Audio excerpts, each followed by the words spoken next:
സ്നേഹമുള്ളവരെ, ഇന്ന് മലങ്കര കത്തോലിക്ക സഭ കുടുംബദിനമായി ആചരിക്കുകയാണ്. കുടുംബങ്ങളുടെ വിശുദ്ധീകരണത്തിന് വേണ്ടി സഭ തന്നെ സമർപ്പിക്കുന്ന ഒരു ദിവസമാണിത്. കുടുംബാംഗങ്ങളെ അവരുടെ ദൗത്യത്തെപ്പറ്റി, ഉത്തരവാദിത്വങ്ങളെപ്പറ്റി ഓർമ്മിപ്പിക്കാനും നഷ്ടപ്പെട്ടുകൊണ്ടിരിക്കുന്ന മൂല്യങ്ങൾ വീണ്ടെടുക്കാൻ അവരെ പ്രബോധിപ്പിക്കാനും വേണ്ടി സഭ മാറ്റിവെച്ചിരിക്കുന്ന ഒരു ദിവസം.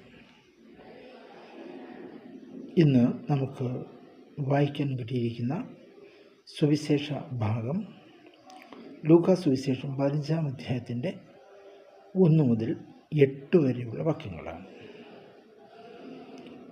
കാണാതെ പോയ ഒരു ആടിനെ തേടിപ്പോകുന്ന ആട്ടിടയൻ്റെ ഉപമയാണ് ഇന്നത്തെ സുവിശേഷത്തിലെ പ്രധാന പ്രമേയം. ഈ ആട്ടിടയൻ തനിക്കുണ്ടായിരുന്ന തൻ്റെ സമ്പത്തായ 99 ആടുകളെയും വിട്ടിട്ട് കാണാതെ പോയ ഒരു ആടിനെ തേടി വനാന്തരങ്ങളിലേക്ക് പോകുന്നു. വനാന്തരങ്ങളിൽ ആടിനെ കണ്ടെത്തിയ ആ ഇടയൻ അതിനെ സ്നേഹപൂർവ്വം തോളിലേറ്റി തിരിച്ചു വരുന്നു. ഈ ഇടയൻ ഓരോ പിതാവിൻ്റെയും ഓരോ മാതാവിൻ്റെയും പ്രതീകമാണ്. അതായത് കുടുംബത്തിൽ നിന്ന് ഏതെങ്കിലും തരത്തിൽ വിട്ടുപോയിട്ടുള്ള അംഗങ്ങളെ, മക്കളാകാം, മാതാപിതാക്കളാകാം, സഹോദരങ്ങളാകാം, മറ്റ് ആരെങ്കിലും ആകാം. ഇങ്ങനെ കുടുംബത്തിൽ നിന്ന് വിട്ടുപോകുന്ന ആളുകളെ എന്ത് വേദനയും ത്യാഗവും സഹിച്ചും തിരികെ കൊണ്ടുവരാൻ ഉള്ള ശ്രമമാണ് ഇവിടെ നമുക്ക് കാണാൻ കഴിയുന്നത്. നഷ്ടപ്പെട്ട ഒരു ആളിനെ തേടിപ്പോകുന്ന ആ മനുഷ്യൻ ഓരോ പിതാവിൻ്റെയും ഓരോ മാതാവിൻ്റെയും ഓരോ സഹോദരൻ്റെയും ഓരോ സഹോദരിയുടെയും പ്രതീകമാണ്. ഈ ആട്ടിടയൻ്റെ മാതൃക നമ്മൾ കുടുംബത്തിൽ പാലിക്കണം എന്ന് സഭ നമ്മെ ഇന്ന് ഓർമ്മിപ്പിക്കുന്നു.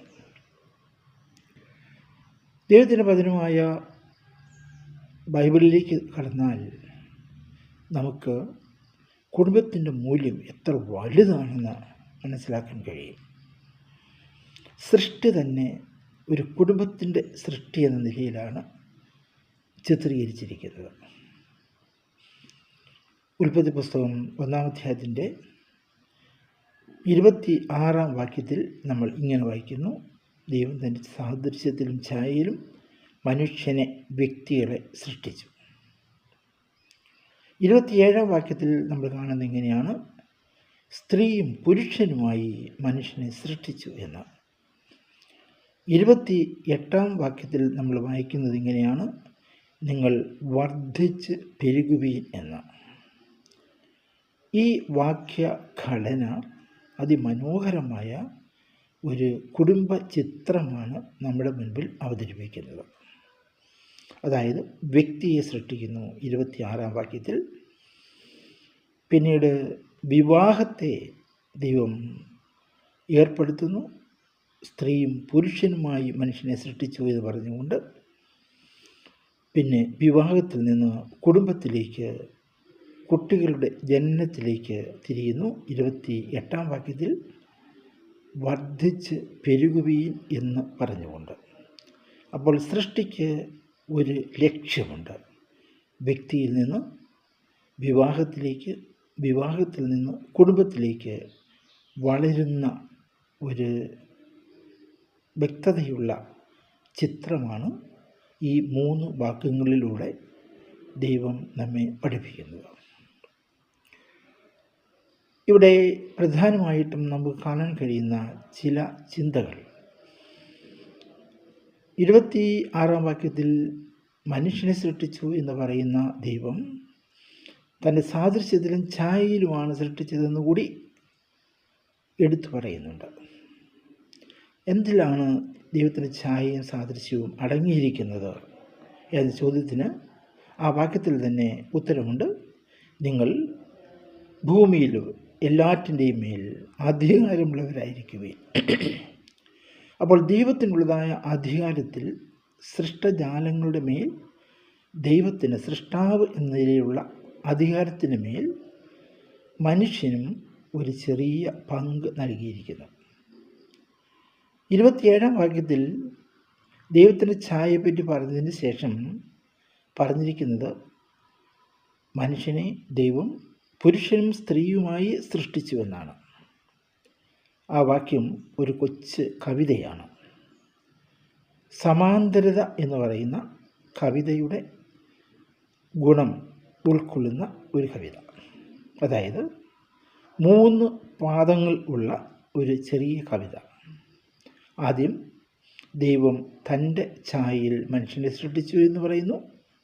പിന്നീട് ദൈവത്തിൻ്റെ ഛായയിൽ മനുഷ്യനെ സൃഷ്ടിച്ചു എന്ന് പറയുന്നു. മൂന്നാമതായിട്ട് സ്ത്രീയും പുരുഷനുമായി മനുഷ്യനെ സൃഷ്ടിച്ചു എന്ന് പറയുന്നു. അതായത് 27-ാം വാക്യത്തിൻ്റെ 1-ാം പാദത്തിൽ തൻ്റെ ഛായ എന്നതും 2-ാം പാദത്തിൽ ദൈവത്തിൻ്റെ ഛായ എന്നതും അടങ്ങിയിരിക്കുന്നത്, അത് രണ്ടും ഒന്ന് തന്നെയാണ്. അത് അടങ്ങിയിരിക്കുന്നത് മനുഷ്യൻ സ്ത്രീയും പുരുഷനുമായിരിക്കുന്നതിലാണ്, വൈവാഹിക ബന്ധത്തിലാണ്. വൈവാഹികമായി അല്ലെങ്കിൽ വിവാഹത്തിലൂടെ സ്ത്രീയും പുരുഷനും ഒന്നാകുന്നതിലാണ് ദൈവത്തിൻ്റെ ഛായ അടങ്ങിയിരിക്കുന്നത് എന്ന ആശയം ഇവിടെ വ്യക്തമാണ്.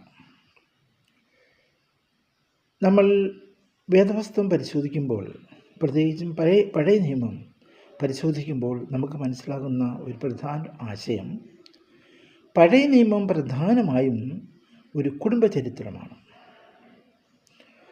11-ാം അധ്യായത്തിൽ മനുഷ്യൻ ബാബേൽ ഗോപുരം പണിതിനെപ്പറ്റി പറഞ്ഞതിന് ശേഷം പിന്നെ അങ്ങോട്ട് മനുഷ്യൻ്റെ വംശാവലിയെപ്പറ്റി പറയുന്നു. പറഞ്ഞ് അബ്രഹാമിൽ എത്തുന്നു.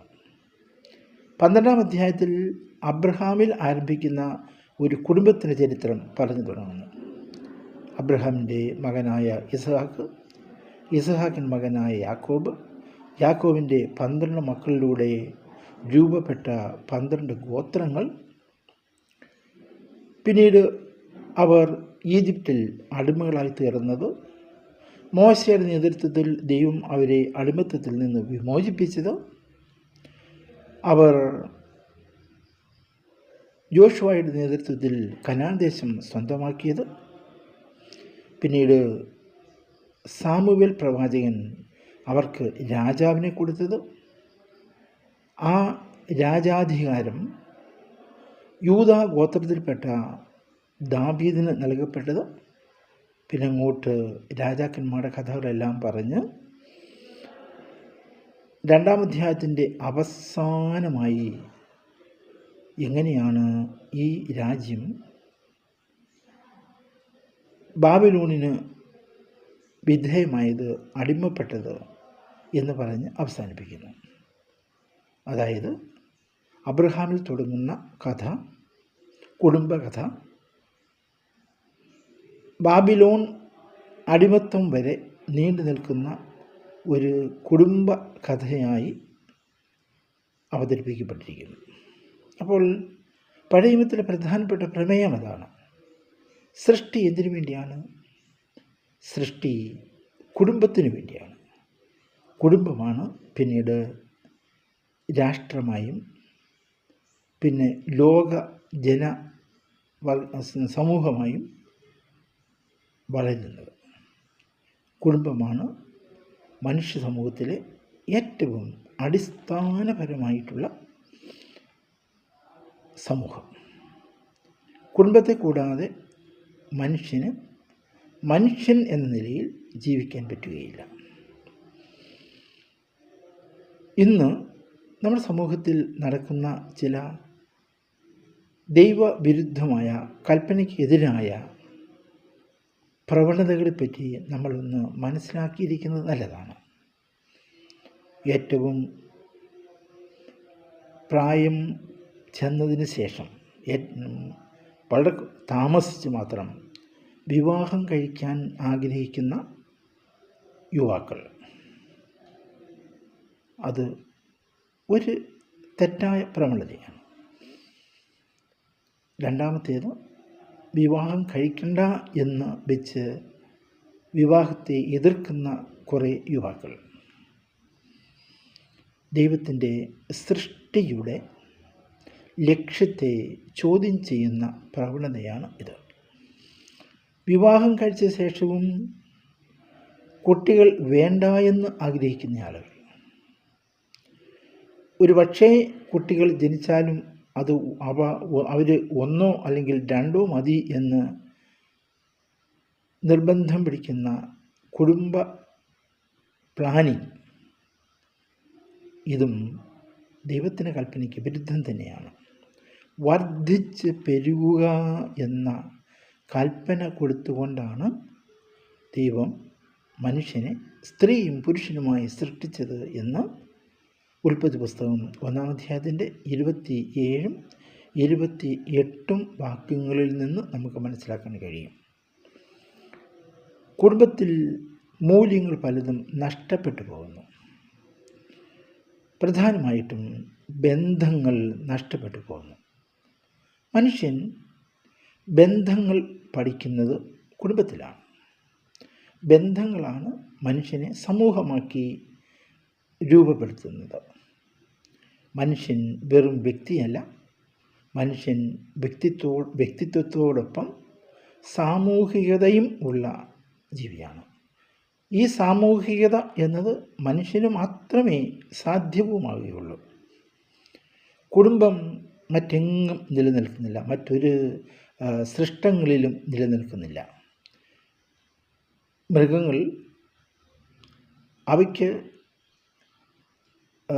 അമ്മയും കുഞ്ഞും തമ്മിലുള്ളതായ ബന്ധം കുറേ നാളത്തേക്ക് പാലിക്കാൻ കഴിയുന്നു.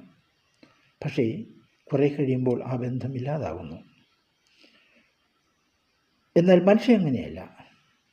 മനുഷ്യൻ്റെ ബന്ധം മരണം വരെയും തുടരുന്ന ബന്ധമാണ്. അത് വളരെ അടിസ്ഥാനപരമായ ബന്ധവുമാണ്. ഇന്ന് നമുക്ക് നഷ്ടപ്പെട്ടു കൊണ്ടിരിക്കുന്നത് ഈ ബന്ധത്തിൻ്റെ പ്രാധാന്യം മനസ്സിലാക്കുന്നില്ല എന്നുള്ളതാണ്. മനുഷ്യൻ ബന്ധത്തിൻ്റെ പ്രാധാന്യം മനസ്സിലാക്കുന്നില്ല. ബന്ധമെന്ന് പറയുമ്പോൾ പല തലത്തിലാണ് അത് നിലനിൽക്കുന്നത്. മാതാപിതാക്കളോടുള്ള ബന്ധം, അത് ഒരുതരം ഭക്തിയാണ്. മക്കളോടുള്ള ബന്ധം, മാതാപിതാക്കൾക്ക് മക്കളോടുള്ള ബന്ധം, അതിനെ നമ്മൾ വാത്സല്യം എന്ന് വിളിക്കുന്നു. പിന്നെ സഹോദരങ്ങളോടുള്ള ബന്ധം, അത് സ്നേഹമാണ്. പിന്നെ അയൽക്കാരോടുള്ള ബന്ധം, അതും ഒരുതരം മൈത്രിയാണ്, സ്നേഹമാണ്. ഇങ്ങനെ ബന്ധങ്ങൾക്ക് പല തലങ്ങളുണ്ട്. ഈ എല്ലാ തരം ബന്ധങ്ങളും മനുഷ്യൻ പഠിക്കുകയും പ്രായോഗികമാക്കുകയും ചെയ്യുന്നത് കുടുംബജീവിതത്തിൽ മാത്രമാണ്.